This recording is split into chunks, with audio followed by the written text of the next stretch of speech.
Hi, I'm Griffin. This is Weaver Talk. Today our director is Trevor, and I'm here with Chris Ripplinger.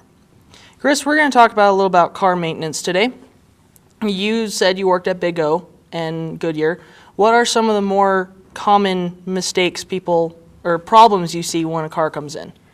As far as tires go, I would just say that most of the time people aren't checking their tire pressure and they aren't rotating their tires. They just don't even think about it until their tires are basically balding and they're like, oh, maybe I should rotate my tires.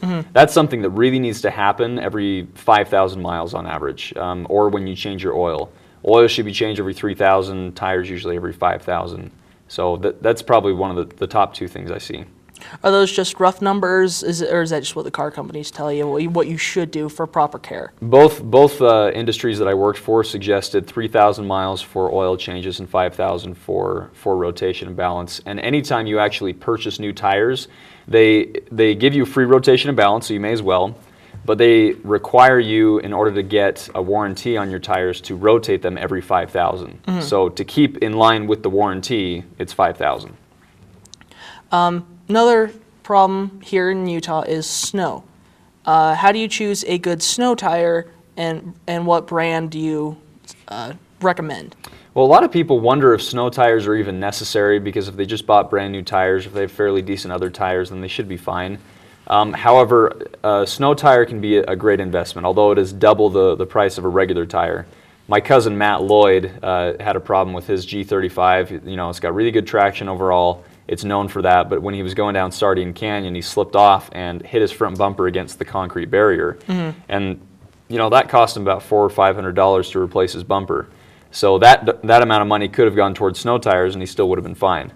So I would just say, make sure that you pick a good snow tire based on what the recommendation is, and I typically like to stay with Michelin. I've noticed a trend in cars nowadays. People are getting like 20-inch rims and all that kind of stuff. Are those tires really all that reliable? Because they are really small. Yeah, there's a different application for those tires. Usually you'll see, like, if it's a really nice sports car, a Dodge Viper, or even a GTR, a Nissan GTR, you will see those are called low-profile tires. The reason for those is the smaller the sidewall is, then the better turning capability it has. However, it's also become a status symbol now.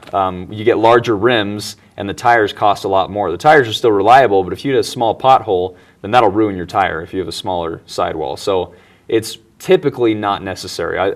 Just go with the factory settings is my suggestion, and you should be fine.